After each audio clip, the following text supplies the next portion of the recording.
अस्सलामुअलैकुम। प्रोग्राम जी स्पोर्ट्स के साथ मोहसिन मेहदी आपकी खिदमत में हाजिर है। बात करें अगर शो में तो जनूबी अफ्रीका टीम पाकिस्तान आ रही है। ना कोई कल अगर बात की जाए तो कल टीम का नाम अनाउंस किया जाएगा, ना कोई बात कर रहा है इसके हवाले से। साथ साथ अगर बात की जा रही है तो एहसान मानी और वसीम खान साहब जो कि पाकिस्तान क्रिकेट बोर्ड के CEO हैं, उनके अख्तलाफात पर बात की जा रही है, बाबर आजम की गिरफ्तारी पर बात की जा रही है। ये तमाम तर टॉपिक्स हैं आज के शो में, इन्हीं टॉपिक्स पर बात करेंगे। लेकिन सबसे पहले चलते हैं आज की टॉप स्टोरीज़ की जानिब। कौमी टीम कप्तान बाबर आजम की मुश्किलात में इजाफा। एडिशनल सेशन जज नुमान मोहम्मद नईम ने थाना नसीराबाद के SHO को बाबर आजम के खिलाफ तहकीकात और सख्त कार्रवाई करने के अहकामात जारी कर दिए। वकार और मिसबा ने सिर्फ मीडिया के सामने मेरे लिए दरवाजे खोले। मामला बहुत आगे बढ़ चुका है, उनके होते हुए अब भी नहीं खेल सकता मोहम्मद आमिर। मुझे नहीं लगता कि मैं खेल सकता हूँ। टू बी ऑनेस्ट, चीज़ें बहुत आगे निकल चुकी हैं। चेयरमैन PCB और वसीम खान के दरमियान कोई इख्तिलाफ नहीं है। दोनों के दरमियान इख्तिलाफात की खबरें बेबुनियाद है। तर्जुमान पाकिस्तान क्रिकेट बोर्ड। कौमी क्रिकेटर्स अजहर अली, वहाब रियाज और बाबर आजम की national high performance centre Lahore में ट्रेनिंग शुरू हो गई। Test cricketer Imamul Haq injury के बायस साउथ अफ्रीका सीरीज से बाहर हो गए। पाकिस्तान वुमेन क्रिकेट टीम ने दौरा जनूबी अफ्रीका में ट्रेनिंग का आगाज कर दिया। पाकिस्तान कप के चौथे राउंड में खैबर पख्तूनख्वा, सेंट्रल पंजाब और बलूचिस्तान ने अपने अपने मैचेस जीत लिए। साउथ एशियन गेम्स के लिए वजीर आजम इमरान खान का ताउन का यकीन दिलाना बेमिसाल है। पाकिस्तान ओलंपिक एसोसिएशन के सदर सैयद आरिफ हसन। ये एक बहुत ज़बरदस्त स्टेप प्राइम मिनिस्टर साहब ने उठाया और उनने इसकी ब्रीफिंग सुनी। ऑस्ट्रेलियन ओपन में आसामुल हक शिरकत के लिए कल ऑस्ट्रेलिया रवाना होंगे। और Spanish super cup football final मरहले में दाखिल बार्सिलोना ने टाइटल की जंग में अपनी जगह बना ली। दूसरी जानिब इंग्लिश प्रीमियर लीग में मैनचेस्टर सिटी ने ब्राइटन को 1-0 गोल से शिकस्त देकर कामयाब कर दिया। जी हाँ, आपने टॉप स्टोरीज़ देखी और जिस तरह हमने बताया कि आज सारा दिन, क्योंकि कल पाकिस्तान क्रिकेट टीम का जो 20 रुकनी स्क्वाड है, मोहम्मद वसीम साहब कल अनाउंस करेंगे, लेकिन इस पर कोई बात नहीं कर रहा, कोई गुफ्तगू नहीं हो रही, ना कोई ख़बर सामने आ रही है। अगर हर फर्द, हर शख्स से, हर शायकीन क्रिकेट सिर्फ बाबर आजम के हवाले से बात की जा रही है कि बाबर आजम का मामला तूल पकड़ता जा रहा है। जैसे जैसे जनूबी अफ्रीका सीरीज़ करीब आ रही है, बाबर आजम की मुश्किलात में इजाफा होता जा रहा है। आज हमने देखा खातून हामजा जिन्होंने बाबर आजम पर इल्ज़ामात लगाए थे, उनकी एक पुरानी वीडियो सामने आई जिसमें वो इनकार करती हुई नज़र आई कि बाबर आजम से उनका कोई ताल्लुक़ नहीं है। लेकिन इस वक्त हमारे साथ GTV के लाहौर के ब्यूरो चीफ मौजूद हैं, रफ़ीक साहब। उन्होंने हमें ज्वाइन किया है, तो उनसे जानते हैं कि क्या मामला है और इस वक्त क्या सिचुएशन है। हामजा की अगर बात करें और बाबर आजम, दोनों के वकला क्या कर रहे हैं, क्या बातचीत हो रही है। सर, वेलकम करेंगे आपको शो में। मामला खासा तूल पकड़ गया। जो बयान की आपने बात की, एक वीडियो की बयान बात की, वो उस खातून की वीडियो भी सामने आई, उनका बयान हल्फी भी सामने आया जिसमें उन्होंने इकरार किया कि उन्होंने दबाव में आकर ये सब कुछ किया। लेकिन आज जो सेशन अदालत में यहाँ पर जब उनका केस जो है वो वाज़ेह हुआ और उसके बाद उन्होंने, जो सेशन जज साहब हैं, उन्होंने उनको कहा कि जी इनका ऊपर जो है मुकदमा दर्ज किया जाए। सूरत मुकदमा दर्ज करके SHO जो नसीराबाद हैं उनको उन्होंने डायरेक्शंस दी हैं, बिल्कुल वाज़ेह डायरेक्शंस दी गई कि आप ये मुकदमा दर्ज कर FIR बाबर आजम जो कौमी क्रिकेटर हैं उनके खिलाफ काट कर और इसकी FIR की जो कॉपी है वो इस अदालत में जमा कराई जाए। अब उसमें देखना यह है कि इसके साथ साथ जो है, जहाँ पे एक तरफ यह मामला चला, दूसरी जानिब दोनों जानिब से जो है कुछ जो है उनमें सुलह सफाई के लिए भी जो है कुछ लोग सरगर्म है। अच्छा। तो कुछ यही कहना है कि जी हम कोशिश तो कर रहे हैं कि मामला किसी भी तरह रफा दफा हो जाए और किसी भी हुकाम का भी मौक़िफ़ तो इस मामले के सामने नहीं आया। लेकिन ये बात वाज़ेह है कि दोस्त जो हैं दोनों जानिब से वो कोशिश ये कर रहे हैं कि किसी तरह ये बीच बचाव कराया जाए और इस मामले को यहीं पर दबा दिया जाए, अदालत को ये सबमिट कर दिया जाए कल या परसों के अंदर या 48 घंटों के अंदर। FIR दर्ज कराना नहीं है चाहते और हम जो है इस मामले को आउट ऑफ कोर्ट सेटलमेंट करना चाह रहे हैं। लेकिन अभी तक जो है इस मामले में पेशरफ नहीं हुई है। कल जो है इसका कल दिन में शायद कुछ पेशरफ हो कि आउट ऑफ कोर्ट सेटलमेंट के हवाले से जो है कोई नई चीज सामने आ जाए। लेकिन बहरहाल जो ताज़ा तरीन इत्तलात यही है कि आज सेशन अदालत में जो कौमी क्रिकेटर हैं बाबर आजम, उनके खिलाफ SHO नसीराबाद जो है उनको वाज़ेह तौर पर हिदायत जारी की कि आप इनके खिलाफ FIR दर्ज करके उस खातून की मुद्दईयत में और फौरी तौर पर उसकी जो है उसकी कॉपी इस अदालत में जमा कराएं ताकि फर्दर उसके ऊपर एक्शन लिया जा सके। जी बिल्कुल। और पाकिस्तान क्रिकेट बोर्ड के मौक़िफ़ की आप बात कर रहे हैं, मैंने कॉल की थी तर्जुमान को लेकिन कॉल रिसीव हुई और इस मामले पर बात करने से गुरेज किया गया पाकिस्तान क्रिकेट बोर्ड की जानिब से। साथ साथ आप सेटलमेंट की बात कर रहे हैं, अगर सेटलमेंट नहीं होती तो फिर ये मामला कहाँ जाएगा? क्योंकि हम देख रहे हैं 16 तारीख को ये कहा जा रहा है कि टीम आ जाएगी जनूबी अफ्रीका की, कल अनाउंसमेंट हो जाएगा 20 लड़कों का नाम, तो ये मामला फिर कहाँ आप जाते देख रहे हैं अगर सेटलमेंट नहीं होती तो? देखिए, अगर तो सेटलमेंट नहीं होती तो फिर वाज़ेह तौर पर जाहिर है FIR दर्ज होगी और उसमें जो है वो जाहिर है उसके उनके पास एक जो लकूना होता है हमारे कोर्ट के अंदर भी, हमारी अदालतों के अंदर भी, कि उसको सफाई का मौका दिया जाता है और सफाई के लिए जाहिर है वो शामिल तफ्तीश हो जाते हैं मुकदमे में और साथ ही वो जमानत के लिए अप्लाई कर देते हैं। तो किसी भी काम जो है वो जिस तरह आपने कहा कि उन्होंने किया, मैंने जिनसे रब्ता करने की शाम में कोशिश की थी लेकिन उन्होंने फोन नहीं पिक किया और उसके ऊपर जो एक साहब वहां से बोले उनका यही कहना था कि हम इस बारे में अपना कोई मौकफ जो है ऑफिशियली यानी सरकारी तौर पर जारी नहीं कर सकते।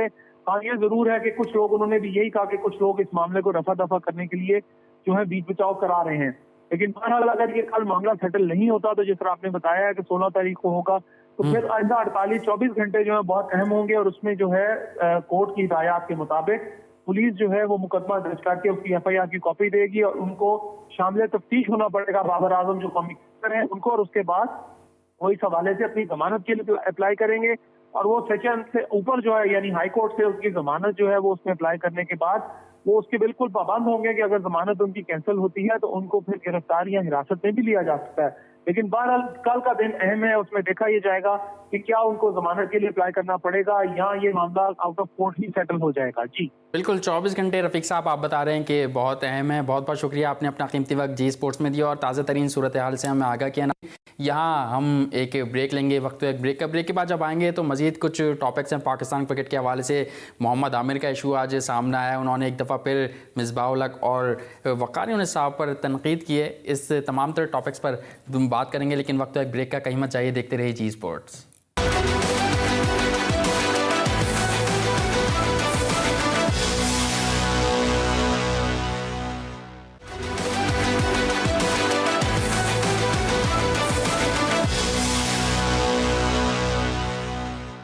Welcome back after a short commercial break. और ब्रेक से कबल हम कुछ बाबर आजम के मामले पर बातचीत कर रहे थे। अब गुफ्तगू का आगाज़ करेंगे मोहम्मद आमिर के मामले पर, लेकिन इस वक्त हमें एक ऐसी शख्सियत ने ज्वाइन किया है जो डोमेस्टिक क्रिकेट का एक वसी तजुर्बा रखते हैं। इस वक्त पाकिस्तान क्रिकेट बोर्ड के जो वनडे कप चल रहा है वहाँ पर कमेंट्री के फ़राइज़ भी सर अंजाम दे रहे हैं। मैं बात कर रहा हूँ साबिक़ इंटरनेशनल क्रिकेटर महमूद हामिद साहब की। महमूद हामिद साहब, आपको वेलकम करूँगा शो में। शुक्रिया जी महमूद आमिर साहब, गुफ्तगू का आगाज़ करेंगे, लेकिन सबसे पहले जिस तरह हम ब्रेक से कबल बात कर रहे थे कि मोहम्मद आमिर ने बॉलिंग कोच और बैटिंग कोच पर आज वार किए हैं अपने, क्या उन्होंने बात की है वो मुलाहिज़ा फरमाइए। सिर्फ जो सामने अप फ्रंट की है, क्या कहते हैं, हेल्प की है मेरी या सपोर्ट की है, वो सेठी साहब थे और लाला थे। इसके अलावा कोई भी नहीं था। पीछे बैठ के जो पता नहीं क्या करते रहे बंद कमरे में। अभी आके कहते हैं कि आमिर के साथ हमारा कोई पर्सनल नहीं था, लेकिन हमें पता होता कि पर्सनल क्या होती हैं। वो चीज़ें आपको नज़र आ जाती है कि पर्सनल इश्यूज़ पे कैसे साइड पे किया जाता है। परफॉर्मेंस की तो बात ही नहीं है। परफॉर्मेंस की बात होती तो फिर मैंने कुछ चीज़ें आपको हाईलाइट करवाई हैं, वो मुझे बताते। मुझे नहीं लगता कि मैं एज अ क्रिकेटर इस मैनेजमेंट में आके मैं डिलीवर कर सकता हूँ। जब मुझे पता है कि मैं इस मैनेजमेंट के साथ या इस माइंड सेट के साथ डिलीवर नहीं कर सकता तो मैं क्यों आके किसी लड़के की जगह मारूं या अपना टाइम भी वेस्ट करूं। ये तो अब उन्होंने मीडिया पे आके बात की है ना, दिल उनका कुछ और कहता। अगर दिल उनका कुछ और कहता तो मेरे से डेफिनेटली पहले भी बात करते, जिस तरह साइड पे आहिस्ता आहिस्ता करते जा रहे थे। मुझे नहीं लगता कि मैं खेल सकता हूं, टू बी ऑनेस्ट। चीज़ें बहुत आगे निकल चुकी हैं। मैं ये नहीं कहता कि पीसीबी उनको निकाले, बिल्कुल उनको रखे। पीसीबी का एक सिस्टम है, उनको सिस्टम के तहत लेके आए। वो देखिए एज अ क्रिकेटर बहुत अच्छे थे। विकी भाई लेजेंड रहे हैं क्रिकेट में, मिसबा भाई बहुत अच्छे कप्तान रहे हैं, लेकिन जो माइंड सेट होता है ना मैनेजमेंट का प्लेयर्स के साथ, ये एक डिफरेंट कोचिंग है भाई, ये डिफरेंट एक एजुकेशन है। ज़रूरी नहीं है कि एक अच्छा कोच है वो अच्छा मैनेजमेंट भी में भी जाके अच्छा डिलीवर करे, लेकिन मुझे नहीं लगता कि मैं इस माइंड सेट, जो इनका माइंड सेट है, इस माइंड सेट के साथ मैं खेल सकता हूँ। I don't think so. जी हाँ, आपने मोहम्मद आमिर की बात सुनी। महमूद हामिद साहब हमारे साथ मौजूद हैं। महमूद हामिद साहब, क्या कहेंगे? मोहम्मद आमिर ने एक बार फिर शिकायत की। उन्होंने कहा है कि कौमी टीम कभी भी परफॉर्म नहीं कर सकती अगर ऐसा माइंडसेट रहा। कैसा देखते हैं, क्या माइंडसेट वाकई ख़राब है? देखें, सबसे इम्पोर्टेंट बात तो ये है कि जो ड्रेसिंग रूम शेयर करता है और जिसके साथ 1 टू 1 चीज़ें चल रही होती हैं, वही बेहतर हाल बता सकता है। अब आमिर के साथ जो भी रिएक्शंस होंगे, जो उनका बॉडी लैंग्वेज होगी, जिस तरह वो बात करते होंगे आमिर के साथ, तो वो आज आमिर वो चीज़ें डिस्क्राइब करते हैं। अगर हम पास में भी चले जाएँ, तो इनके साथ वक़ार यूनुस के साथ काफ़ी प्लेयर्स के प्रॉब्लम्स हुई हैं। सही। शाहिद आफरीदी के साथ प्रॉब्लम हुई, रज़ाक के साथ इनकी प्रॉब्लम हुई है, यूसुफ के साथ इनकी प्रॉब्लम हुई है, तो काफ़ी प्लेयर्स के साथ इनकी जो है वो प्रॉब्लम्स रही हैं। तो कुछ ना कुछ तो है जिसके जो जो कि होता चला आ रहा है। अगर हम पास में भी देखें कि एक फेलियर जिस बंदे का हो, no doubt Waqar Younis one of the greatest player Pakistan ने प्रोड्यूस किया। उनकी बहुत परफॉर्मेंस है एज ए क्रिकेटर। उनकी जो खिदमात हैं पाकिस्तान के लिए, उससे कोई भी डिनाई नहीं करता। बट आफ्टर दैट जब वो दूसरे रोल के अंदर आते हैं, मैनेजमेंट साइड की तरफ आते हैं, कोचिंग रोल के अंदर आते हैं, तो वहां पर उनका मुसलसल फेलियर ही नजर आया। एंड आई डोंट नो कि व्हाई जो भी मैनेजमेंट आती है वो उनको दोबारा लेकर आती है, तो सवालात तो बड़े बड़े निकलते हैं। और उनकी जो मैं प्रेस कॉन्फ्रेंस सुनता हूं, तो मुझे समटाइम्स बड़ी जिसे कहना चाहिए लॉजिकली जो बातें होती हैं, और उनसे मेरे ख्याल से कोई पूछने वाला भी नहीं होता कि आप ये क्या कह रहे हैं। आपकी टीम 600 रन करवा रही है, आपके फास्ट बॉलर की बॉल नहीं जा रही, आपकी आपकी बिल्कुल जिसे कहना चाहिए मीडियोकर बॉलिंग नजर आई है, और उसके बाद आप ये कहते हैं कि I am very much satisfied for my team. So तो मेरी समझ से बाहर है कि ये क्या हो रहा है। तो इससे ये पूछगछ क्यों नहीं होती, ये सारी चीजें क्यों नहीं होती। और अगर पास में भी ये सारी हुई हैं और अभी भी आमिर के साथ ये जो प्रॉब्लम आई है, तो फिर उनको बिठा के पूछा जाए ना कि मसला क्या है आपके साथ, तो ये पूछा क्यों नहीं जाता। और देखो, किसी को जॉब पे लगाना, जो लगाने वाले होते हैं वो ज्यादा कसूरवार हो जाते हैं रादर के फिर के जो लग रहा है। तो आपकी टीम की परफॉर्मेंस तो आपने खुद देख ली है, जब से ये लोग कोच बने हैं, जो भी इनको दी गई है पाकिस्तान से दी गई है, तो आप परफॉर्मेंस आप देख लें क्या होती चली आ रही है। आप अच्छी टीम से तो बराबर भी नहीं आ रहे। आप जिस तरह कर रहे हैं, आप जिम्बाब्वे से होम सीरीज में मैच हार जाते हैं और टूर करने जाते हैं, इंग्लैंड में आप हारते हैं, आप न्यूजीलैंड गए, आप वहां पर आपकी पोजीशन खराब हुई। और हम मतलब लेम एक्सक्यूजेस, मतलब प्रोफेशनल्स को जो कि इतने पैसे जिसको मिलते हो, वो अगर लेम एक्सक्यूजेस देने लग जाए कि हमें जो है वो इतना क्वारंटाइन करना पड़ा, तो ये तो आपको ये चीजें पहले ही पता थी कि हम वहां जाके क्वारंटाइन करना है, हमें इतने दिन वहां पर जाके कमरों में बंद होना है, ठीक है। ये चीजें आपको पहले नहीं पता थी, तो यो आपको मेंटली इसके लिए तैयार होना चाहिए था ना, कि आप आके वहां से हारने के बाद आके आप उसके लेम एक्सक्यूजेस देते हैं। फिर आपकी टीम सिलेक्शन, उसके ऊपर 10 चीजें 10 जाने कि आपकी टीम सिलेक्शन क्या है। तो ये सारी चीजें देखें हैं, और मैं किसी की यहाँ पर फेवर या उसकी बात नहीं कर रहा, लेकिन ये बोर्ड को बिठा के बात करनी पड़ेगी। मैं समझता हूँ कि क्या मसला है आपका, प्लेयर्स के साथ क्यों ऐसी प्रॉब्लम्स आती हैं। एक नहीं, जब भी आप कोच बने, आपके लड़कों के साथ जो है कुछ ना कुछ प्रॉब्लम्स आई हैं, तो वो कौन सॉर्ट आउट करेगा। बिल्कुल, आप समझते हैं कि बात होनी चाहिए, लेकिन महमूद भाई हुई तो है बात। क्रिकेट कमेटी के सामने बैठे हैं वकार यूनुस साहब, और प्रेस कॉन्फ्रेंस में उन्होंने ये बात कही कि उनको अच्छा लगा बैठना क्रिकेट कमेटी में, क्योंकि एक क्रिकेटर ने क्रिकेटर्स की बात सुनी। तो फिर यही चलता रहेगा और उसके बाद कुछ भी नहीं हुआ। अब देखते हैं कि दौरा जनूबी अफ्रीका में क्या होता है। तो जहाँ तक बैठने की बात है, वहाँ बैठे तो हैं वकार यूनुस साहब? बैठे तो हैं वो, मैं तो उनकी बात जो वो कर रहे हैं, मैं तो उसके ऊपर बात कर रहा हूँ ना। अभी तो जो क्रिकेट कमेटी ने जो अपनी तजावुज़ात जिसे कहना चाहिए वो बोर्ड को देंगे, उसके ऊपर वो फैसला होगा। लेकिन बात जो कर रहा हूँ वो एक अलग चीज है कि ठीक है, क्रिकेटर्स ने उनकी बात सुनी, दे अंडरस्टैंड कि क्या है क्या नहीं है। लेकिन मैं जो सुन रहा हूँ, जो मैं प्रेस कॉन्फ्रेंस सुन रहा हूँ, जो मैं अंडरस्टैंड, तो इसे प्रोफेशनल देखें, हम लोग फरारियत बेसिकली इख्तियार कर रहे हैं, रादर के हम उसको कोई चीज पॉजिटिव साइड के ऊपर चले जाएं। जी, आप फरारी प्रेस जो है कॉन्फ्रेंस की वो- बात कर रहे हैं महमूद आमिर साहब, तो हम अपने नाजरीन को भी वो प्रेस कॉन्फ्रेंस की कुछ बातें, कुछ झलकियां सुनवाना चाहते हैं जो कल वक़ार यूनुस साहब ने लाहौर में की, तो वो मुलाहिज़ा फरमाइएगा। चीज़ के पीछे मैं छुपने के लिए यहाँ नहीं आया हूँ। I am so proud of the bowlers कि जिस तरीके से उन्होंने इन मुश्किल हालात में दे कीप फाइटिंग, और जिस तरीके से हम ये टूर खेले, एज आई सेड के रिजल्ट उस तरह के नहीं आए जिस तरह हम चाहते थे। जो खबरें हैं वो खबरों की हद तक ही रहें तो बेहतर है, जब तक कोई मैच्योरिटी ना आए। मैं टीम को ना कभी पहले छोड़ के गया और ना कभी आइंदा छोड़ के जाऊँगा।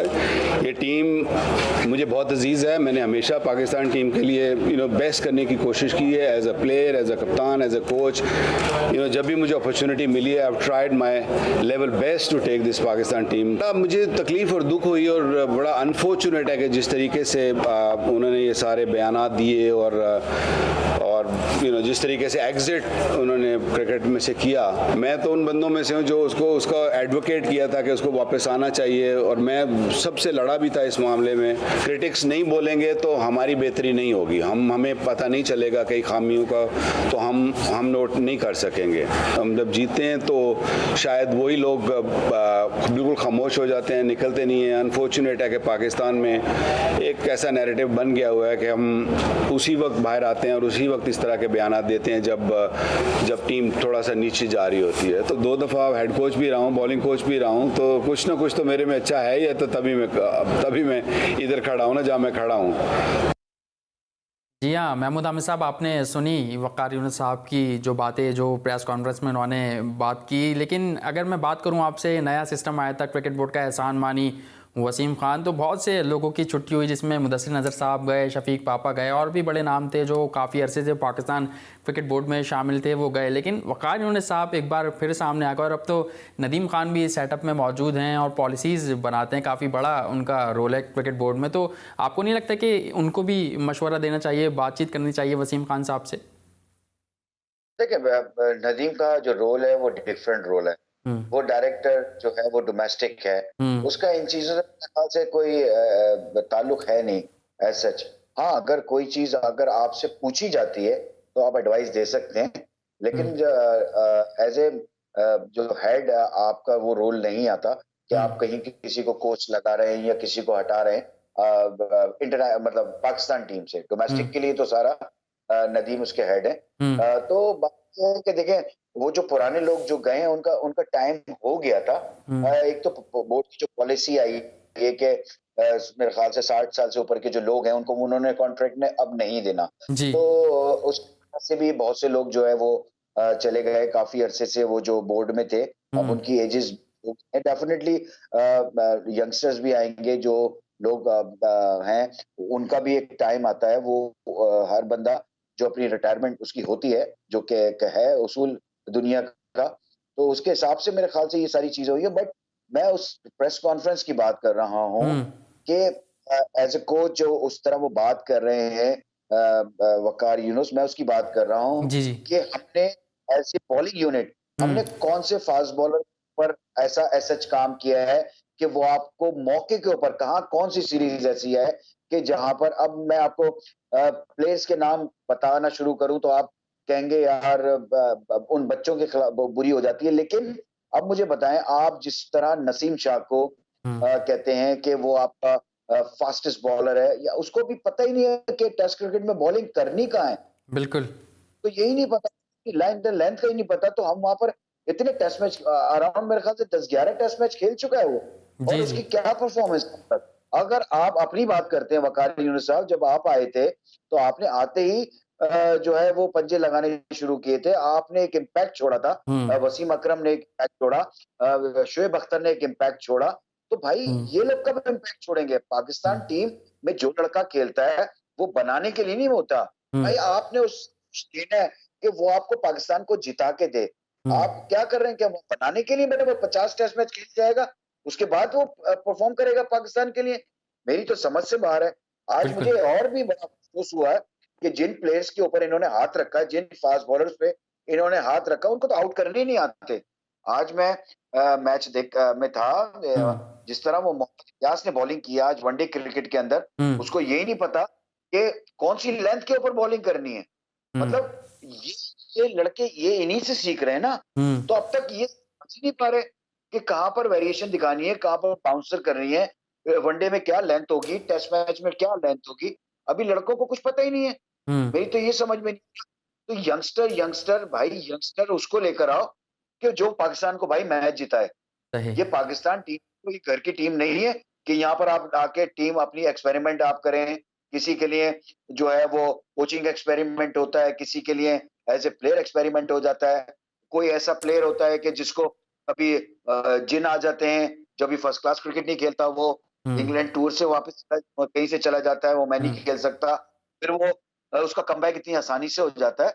तो भाई ये सारी चीजें क्या नजर नहीं आ रही लोगों को? तो ये सब चीजें देखनी पड़ेंगी आपको भाई, अगर आपने अच्छे माइंडसेट से अपनी टीम को बिल्ड करना है तो आपको बहुत ड्रास्टिक डिसीजंस लेने बिल्कुल। पड़ेंगे। जो क्रिकेट कमेटी ने जो एक चांस दिया है, उनको आखिरी चांस दिया है, वकार यूनिस हो या मिसबाह उल हक की, इस पूरी मैनेजमेंट को जो आखिरी चांस दिया है, तो क्या ये सही दिया है उन्होंने? ये फैसला सही है कि एक और मौका देना चाहिए, चाहे वो मिसबाह उल हक हो, चाहे वो वकार यूनिस हो?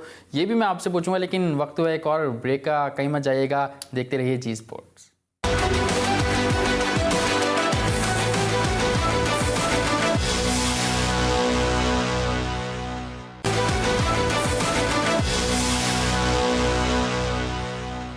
जी स्पोर्ट्स में एक बार फिर खुश आमदीद, और हमारे साथ साबिक इंटरनेशनल क्रिकेटर महमूद हामिद साहब मौजूद हैं। वकार यूनिस के हवाले से हम गुफ्तगू कर रहे थे। महमूद हामिद साहब, मोहम्मद आमिर ने एक और बात कही कि इस मैनेजमेंट के होते हुए मेरा क्रिकेट खेलना मुश्किल है, मैं वापस नहीं आऊँगा। क्या वाकई मसला इस मैनेजमेंट का, या फिर मोहम्मद आमिर को किसी और ने कोई टास्क दिया है कि आप बयान देकर इस मैनेजमेंट के गिर्द घेरा तंग करें?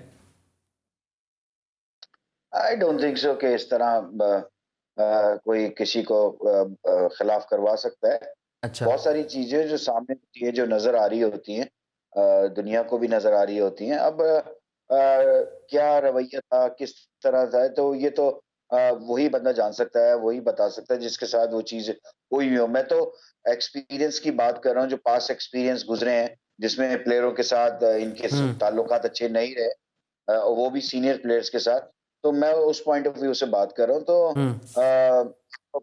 जो हायर अथॉरिटीज हैं, जो मैनेजमेंट है, उसको देखना पड़ेगा कि हाँ क्या मामलात हैं, किस तरह है, कौन सही बोल रहा है, कौन गलत बोल रहा है। मैं तो जो है एक्सपीरियंस के साथ उससे ऊपर बात कर रहा हूँ कि जिन प्लेयरों के साथ पहले भी ये मामला रह चुके हैं। सो अब होप फॉर द बेस्ट कि आप जो है अगली जो आपकी सीरीज आ रही है, आप उसको किस तरह लेकर चलते हैं। लेकिन अगर इस तरह की वजह से कंट्रोवर्सियां चलती रहेंगी, तो जो आपकी जो एक और मुश्किल सीरीज आ रही है, होम सीरीज है साउथ अफ्रीका की, तो वहां पर आपका तो माइंड जो है वो डाइवर्ट होगा, और जब डाइवर्ट होता है तो फिर बहुत सारी चीजें खराब होती हैं रादर अच्छी होने के। तो अगर जो भी फैसला करना है, जो भी करना है, देखिए कोई किसी को जो है, अगर बोर्ड ने फैसला करना है जैसा कि कंटिन्यूएशन के साथ चलना है इनके साथ, तो उनको बिल्कुल कॉन्फिडेंस के साथ उनके साथ चलें, और उनको फुल अथॉरिटी मिलनी चाहिए, लेकिन फिर अकाउंटेबल भी वही हों। बिल्कुल, अकाउंटेबल भी वही हूँ। और फैसले की आपने बात की, फैसला करने का वक्त था जब ये तमाम लोग पेश हुए थे क्रिकेट कमेटी के सामने। तो आप क्या समझते हैं, आखिरी मौका देकर, क्योंकि जनूबी अफ्रीका होम सीरीज़ है, इसमें आखिरी मौका देकर ठीक किया क्रिकेट कमेटी ने? देखिए बिल्कुल, क्योंकि देखिए ये सीरीज आपके सर पे खड़ी है। सही। अगर आपने किसी को लेकर आएंगे तो इतना आसान नहीं होगा उसके लिए भी। वो मुश्किल होगा, इस तरह टीम को जल नहीं वो कर पाएगा, जो भी XYZ आएगा, जो भी जैसा भी कोच होगा। देखिए कोचिंग इस लेवल के ऊपर एक डिफरेंट माइंडसेट है। आपने इंटरनेशनल क्रिकेट में खिलाना, वहाँ प्लानिंग की आपको बहुत जरूरत है। अच्छा कॉम्बिनेशन, पिच की रीडिंग के इस पिच के ऊपर किसको खेलना चाहिए, कितने बॉलर्स के साथ आपको जाना चाहिए, पेसर्स के साथ जाना चाहिए, स्पिनर खिलाना चाहिए, नहीं खिलाना चाहिए। तो वो चीजें, अब मुझे बड़ा अफसोस होता है कि कुछ चीजों के आप मैच हार जाते हैं, या मैच के दिनों के अंदर जो रिस्पॉन्सिबल लोग होते हैं, जी। जो कि एज कैप्टन रिस्पॉन्सिबल है या कोच रिस्पॉन्सिबल है, ठीक है, तो मेरे ख्याल से प्रेस कॉन्फ्रेंस में उसी को आना चाहिए कि एक जो पहला टेस्ट मैच खेल रहा है वो प्रेस कॉन्फ्रेंस में आके बात करे। तो मैं नहीं समझता कि कोई अच्छा हम जो है कि वो जेस्चर शो कर रहे हों। तो वो उस बच्चे ने क्या बोलना है जो पहला मैच खेल रहा हो, उसने क्या जवाब देना है? बिल्कुल, प्रेस तो ये कॉन्फ्रेंस सब की आप बात कर रहे हैं तो कल मोहम्मद वसीम जो कि नए चीफ सेलेक्टर हैं अपने पहले असाइनमेंट के लिए प्रेस कॉन्फ्रेंस करने जा रहे हैं, टीम का ऐलान करेंगे, 20 रुकनी स्क्वाड का ऐलान करेंगे। कैसा देख रहे हैं इस दौरे को, पाकिस्तान के लिए कितना इंपॉर्टेंट है और काफ़ी उम्मीदें वाबस्ता हैं उनसे कि सिलेक्शन की जो पॉलिसीज़ हैं उसमें वो जैसे पहले होता रहा है पसंद नापसंद वो नहीं करेंगे, एक मेरिट की बुनियाद पर सिलेक्शन की जाएगी। आपको उम्मीद है इस बात की? तो आप ये समझते हैं कि पहले जो है पसंद नापसंद पे सिलेक्शन हो रही थी? बिल्कुल, मैं क्या सभी ये बात समझते हैं और बहुत सारे लोगों ने तो हमारे प्रोग्राम में बल्कि हर प्लेटफॉर्म पे ये बात कही है कि बल्कि मोहम्मद आमिर आपके सामने ये बात कर रहे हैं कि पसंद नापसंद पे खिलाया जा रहा है। तो अब मेरी आप बात सुनिए, इससे पहले चीफ सेलेक्टर वसीम से पहले मिसबाह उल हक, तो वही तो कोच होंगे, तो खिला तो वही रहे होंगे टीम। लेकिन तो कल क्या ये वो भी खबरें आई बदलाएगी? कि बाबर आजम को इख्तियार दे दिया है प्लेइंग 11 बनाने का। भाई जान मैं एक बात बता दूं आपको, जी। कैप्टन जो होता है ना, कोई जिसको अथॉरिटी मतलब दी जाती है ना, जैसे कैप्टन बना है तो यू टेक अथॉरिटी। कोई आपको अथॉरिटी के नहीं देता या प्लेट में रख के नहीं देगा, आपने खुद इनिशिएटिव लेना होता है एज ए कैप्टन।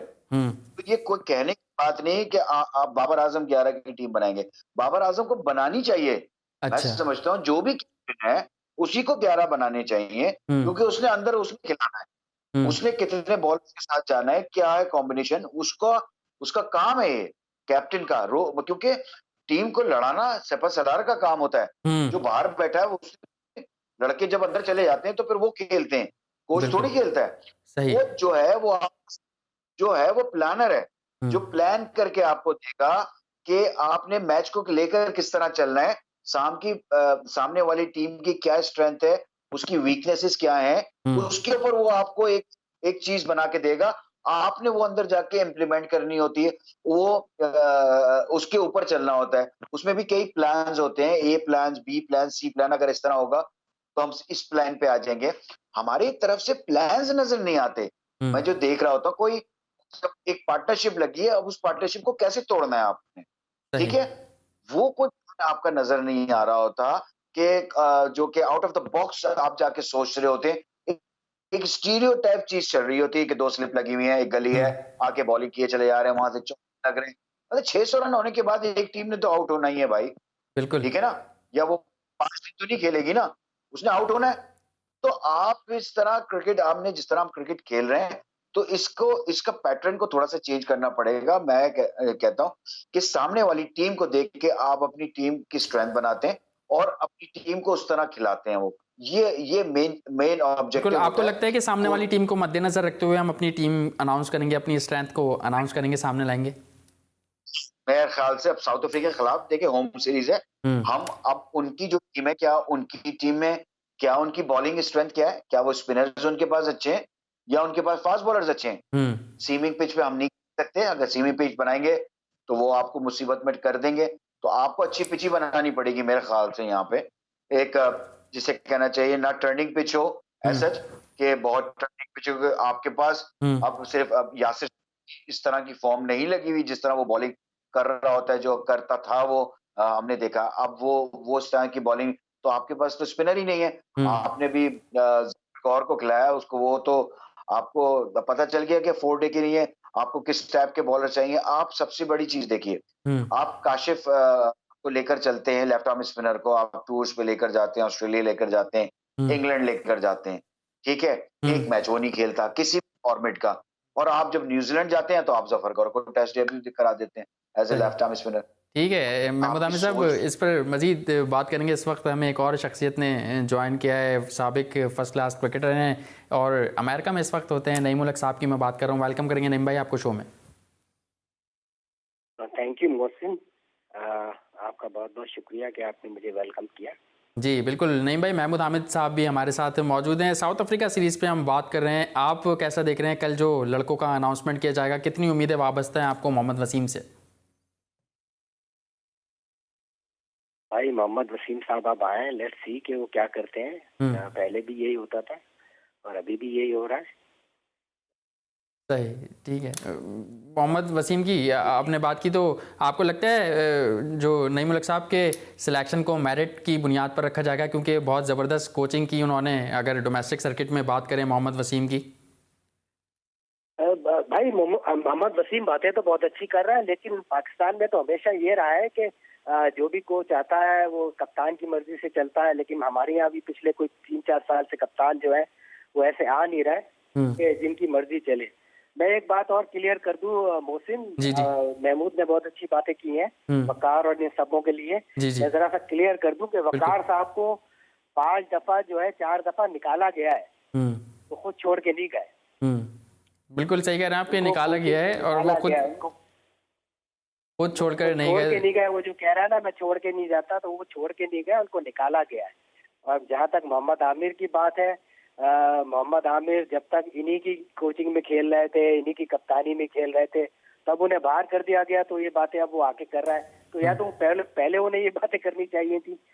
तो ये पाकिस्तान की अजीब सी क्रिकेट है, जब वो बाहर हो जाते हैं तो फिर वो ये आके बातें करनी शुरू कर देते हैं। जहाँ तक मोहम्मद वसीम का ताल्लुक है, होप फॉर द बेस्ट। कभी ऐसा हुआ नहीं पाकिस्तान में कि फेयर सिलेक्शन हुई है। महमूद आमिर भी यहाँ बैठा हुआ है, इसने 22 सेंचुरियां स्कोर की हैं, फर्स्ट क्लास क्रिकेट में इसके 10,000 रन है, लेकिन बेचारे को एक वनडे खिला के इसको फारिग कर दिया गया। तो गलत आदमी को गलत मौके पे गलत जगह खिलाते हैं हम लोग, तो हमारे यहाँ हमेशा से ये सिलसिला रहा है। बिल्कुल। कल महमूद आमिर साहब आपसे पूछना चाहूँगा, कल किसकी, अगर सिलेक्शन की बात की जाए, आप तो डोमेस्टिक की अगर बात करूँ मैं, पाकिस्तान डोमेस्टिक क्रिकेट की, आप काफ़ी करीब से देखते हैं पाकिस्तान की डोमेस्टिक क्रिकेट को, तो आपको क्या लगता है किन खिलाड़ियों का चांस बनता है और किन को आउट करना चाहिए? जिस तरह शान मसूद के हवाले से बातें की जा रही हैं और हारिस सोहेल के हवाले से बातें की जा रही हैं कि हो सकता है कि इन दोनों प्लेयर्स का नाम नहीं हो या फिर किसी एक प्लेयर का नाम शामिल हो। सबसे पहले तो अस्सलाम वालेकुम नईम भाई, काफी अरसे के बाद आपसे बात हो रही। और जी बिल्कुल मोहसिन, जो आप बात कर रहे हैं, ठीक है, मैं तो परफॉर्मर काउंट करता हूं कि अगर आप 10 इनिंग खेलते हैं तो कम से कम आपको जो एज ए गुड बैट्समैन जो होता है वो 10 में से 6 इनिंग खेलता है, ठीक है। उसकी 4 इनिंग को आप दे सकते हैं कि उसको वो परफॉर्म ना कर पाए, लेकिन हमारे यहाँ 10 इनिंग में खेलने वाला, उसमें 2 इनिंग उसकी अच्छी होती है, बाकी 8 इनिंग उसकी खराब है, और फिर भी वो कहता है कि मुझे पाकिस्तान से चांस मिलना चाहिए। मतलब मैं किसी का नाम नहीं लेना चाह रहा, बट उसको खुद रियलाइज करना चाहिए, और जो सिलेक्टर हैं उनको भी देखना चाहिए कि आया कि किस तरह टीम बनानी है। बस के ऊपर डेफिनेटली नया असाइनमेंट है उसके ऊपर, और मैं उसके लिए बेस्ट विशेस रखता हूँ। अच्छा, बहुत जबरदस्त जो है वसीम लड़का है, और उसने जिस तरह नॉर्दर्न की टीम को चलाया है, तो उम्मीद है कि वो पाकिस्तान की फेयर अच्छी सिलेक्शन डेफिनेटली वो करेगा, लेकिन उसको एज ए हार्श डिसीजन उसको लेने पड़ेंगे, और जिसमें बहुत से लोग उससे नाराज भी होंगे, डेफिनेटली नाराज होंगे। लेकिन आपको पाकिस्तान क्रिकेट को अगर आपने अच्छा करना है, पाकिस्तान क्रिकेट के लिए आपने कोई आपके जो है अच्छी चीज करना चाहते हैं इन फ्यूचर, कि आपकी टीम जो है वो फिर वापस जो है टॉप रैंकिंग के अंदर आ जाए, तो अभी मेरे ख्याल नंबर पे हम टेस्ट क्रिकेट के अंदर, तो हमारा ये शेवा नहीं था।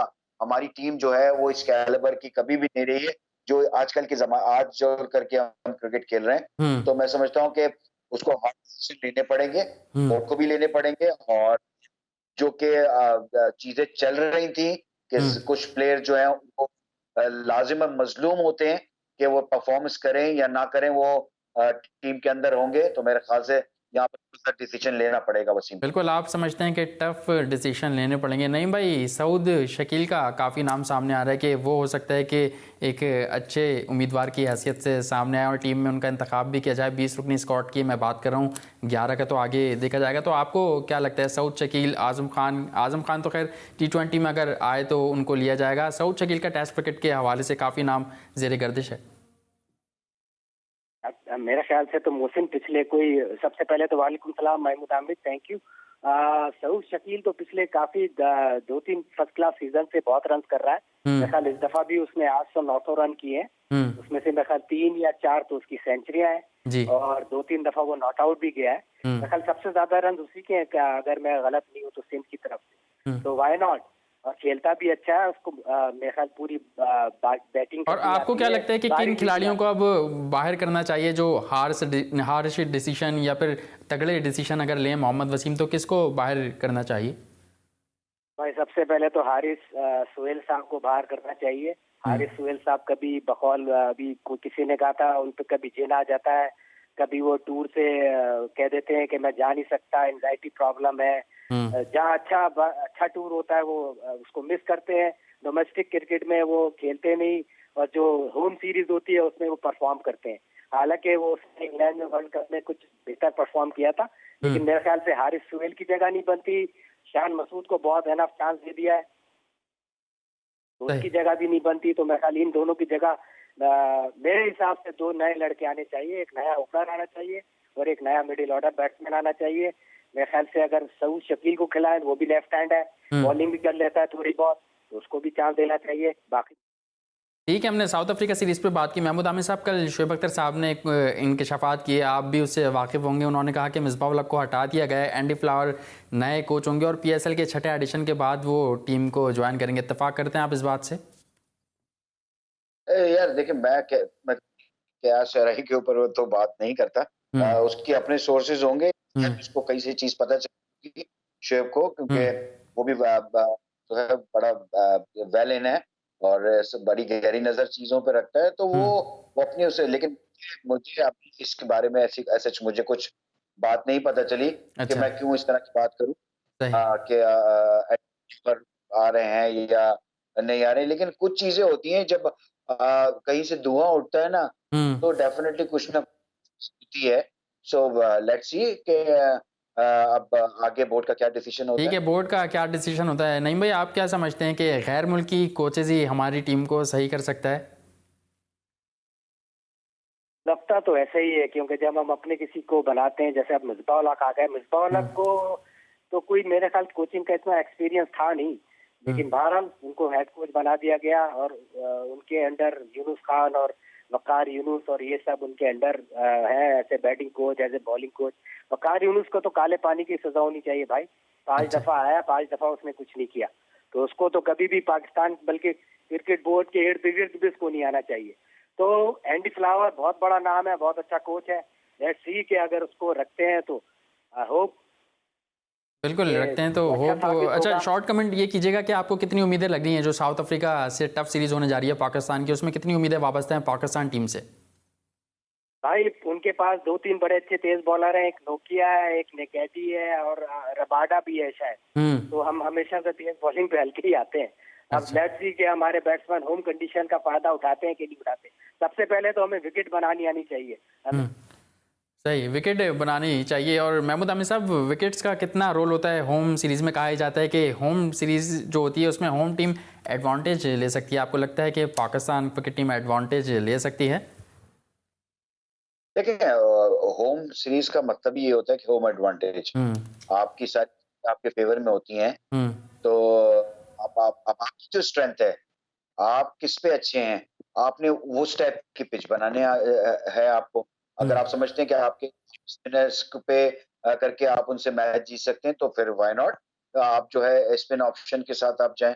क्योंकि अगर आप पेस जाएंगे या फिर आप ऐसी स्विंग पिच बनाते हैं, तो उनकी बॉलिंग मेरे ख्याल से स्विमिंग पिच के लिहाज से आपसे बेहतर। मेरे ख्याल से अच्छी पिच होनी चाहिए जो कि तीसरे दिन के बाद जाके वो टर्न होना शुरू हो, तो फिर आपके ज्यादा चांसेस बन सकते हैं। बिल्कुल, आप समझते हैं कि अच्छी पिच होनी चाहिए और जो टर्न आउट हो चौथे दिन के बाद या जब टेस्ट मैच अख्ताम हो रहा हो। तो बहुत बहुत शुक्रिया अदा करना चाहूँगा महमूद हामिद साहब आपका, नईम उल हक साहब आपका, कि आप दोनों ने अपना कीमती वक्त जी स्पोर्ट्स में दिया। क्रिकेट की हमने बात की, अब कुछ अदर स्पोर्ट्स की बात की जाए तो सदर हैं ओलंपिक एसोसिएशन के आरिफ हसन साहब, उनकी इमरान खान साहब से मुलाकात हुई है और उनका क्या बयान सामने आया मुलाकात के बाद, वो मुलाहिज़ा फरमाइए। ये एक बहुत ज़बरदस्त स्टेप प्राइम मिनिस्टर साहब ने उठाया और उनने इसकी ब्रीफिंग सुनी, वो मिनिस्ट्री की तरफ से भी, हमारी तरफ से भी, और जो उनने सपोर्ट का इजहार किया है वो आई थिंक अनप्रेसिडेंटेड है। और उन्होंने कहा है कि ये गेम ज़रूर कराएं और इसमें पाकिस्तान के बारे में पाकिस्तान की इमेज बिल्डिंग होनी चाहिए और पाकिस्तान टीम की परफॉर्मेंस अच्छी होनी चाहिए, और उनने हमें इसको बिल्कुल गोहेड दिया है और उन्होंने कहा है कि जी फुल सपोर्ट के साथ आप आगे चलें। इंशाल्लाह हमें बहुत उम्मीद है कि ब्रॉडकास्टिंग और स्पॉन्सरशिप्स और ये सारे जो मार्केटिंग की जो स्ट्रैटेजी होती है उसके तहत हम आई थिंक बहुत मेजर चंक जो है उसका हम इंशाल्लाह रेज कर सकेंगे और गवर्नमेंट के ऊपर इतना बोझ नहीं आएगा। इसमें फ़ायदा एक और भी होगा कि यही ट्रेनिंग अभी आपकी एशियन गेम्स आने वाली हैं उसमें भी हेल्प करेगी, फिर उसके आगे कंटिन्यूएशन में कॉमनवेल्थ गेम्स भी हैं, एशियन गेम्स हैं, तो ये सारी चीज़ें इसमें मिल के इंशाल्लाह मुझे उम्मीद है, और ये भी प्राइम मिनिस्टर साहब ने कहा है कि परफॉर्मेंस हमारी अच्छी होनी चाहिए, तो इंशाल्लाह अच्छी होगी। वेन्यूज़ भी उनने ओके कर दिए थे, जैसे हमने यहाँ पे दो तीन वेन्यूज़ मेन सिटी जो हब है वो लाहौर का, सियालकोट, गुजरांवाला, फैसलाबाद आया, एंड ऑफ कोर्स इस्लामाबाद में भी कुछ गेम है। बट ये जो है अभी क्या चीज़ किधर होएगी ये अभी फाइनलाइज होनी है, जिस पे मिनिस्टर साहिबा ने एक मीटिंग कॉल की है मंडे को, और इंशाल्लाह वहाँ पे जाके ये फाइनलाइज हो जाएगा। 9th साहब गेम्स में और उससे पहले भी 3rd साहब गेम्स में भी आर्मी का बहुत मेजर रोल था। आर्मी वैसे भी नेशनल चैम्पियन है और आर्मी POA की एक यूनिट है, तो उस यूनिट के तौर पे हम उनको इस्तेमाल हमने रिक्वेस्ट की और वो हमें मदद कर रहे हैं और पूरी सपोर्ट देंगे, जैसे कि पिछले साहब गेम्स में भी दी थी उनने। तो मेन चीज़ ये है कि हम जो पाकिस्तान का जो इमेज है उसको हम इस तरह से प्रोजेक्ट करेंगे कि हम दिखाएं कि जी पूरी दुनिया को कि जी हम क्या क्या कर सकते हैं, पाकिस्तान कितना खूबसूरत शहर है, यहाँ पे कल्चरली और हेरिटेज जो इसकी स्ट्रेंथ है वो कितनी ज़बरदस्त है, तो ये सारा एक पूरा पैकेज इंशाल्लाह बनेगा। जी आपने सुनी आरिफ हसन साहब की बात। उन्होंने यही कहा कि वज़ीर आज़म इमरान खान से जो उनकी मुलाकात हुई है वो काफ़ी हौसला अफजा हुई है। इसके अलावा और दीगर एक्टिविटीज़ की अगर बात करें तो कराची में टेनिस चैम्पियनशिप हुई, सीनियर्स जूनियर्स, वो क्या इवेंट था उस पर हमने एक रिपोर्ट तैयार की है, वो मुलाहिज़ा फरमाइएगा। एक हफ्ते तक कराची के मॉडर्न क्लब में जारी रहने वाली नवी national senior and junior tennis championship इख्तिताम पजीर हो गई। टूर्नामेंट में मुल्क भर से 120 खिलाड़ियों ने हिस्सा लिया।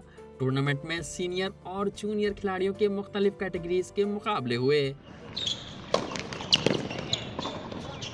इवेंट के आखिरी रोज होने वाले मुकाबले बड़े दिलचस्प साबित हुए। इख्तितामी तकरीब की मेहमान खुसूसी डॉक्टर मरियम फरहान ईसा थी। तो हम ईसा लैब पे पूरी अपनी कोशिश करते हैं कि हम हर किस्म के स्पोर्ट्स जो हैं वो इनकरेज करें वो और इवेंट्स करें। इस तरह की हमने अभी थोड़े दिनों पहले बास्केटबॉल भी अरेंज किया था। इस मौके पर खिलाड़ी यमुना मलिक का कहना था, खुशी है कि अब हम ग्राउंड पर आकर खेल रहे हैं। कि अपनी एक्टिविटीज़ को कंटिन्यू किया, बॉल प्रैक्टिसेस करते थे एंड ऑल दो स्टफ जो कि हम कर सकते थे हम लोगों ने किया। So through out this journey हम लोगों ने बहुत कुछ सीखा एंड आफ्टर कोविड हम तमाम लोगों ने, जैसे मैंने भी उस चीज़ को ओवरकम किया। कराची टेनिस एसोसिएशन के सदर खालिद रहमानी बोले, पाकिस्तान की तारीख में पहली बार हमने टूर्नामेंट में बीच टेनिस के मुकाबले कराए। 200 से ज़्यादा किटें जो हैं वो वर्ल्ड वाइड तकसीम की हैं।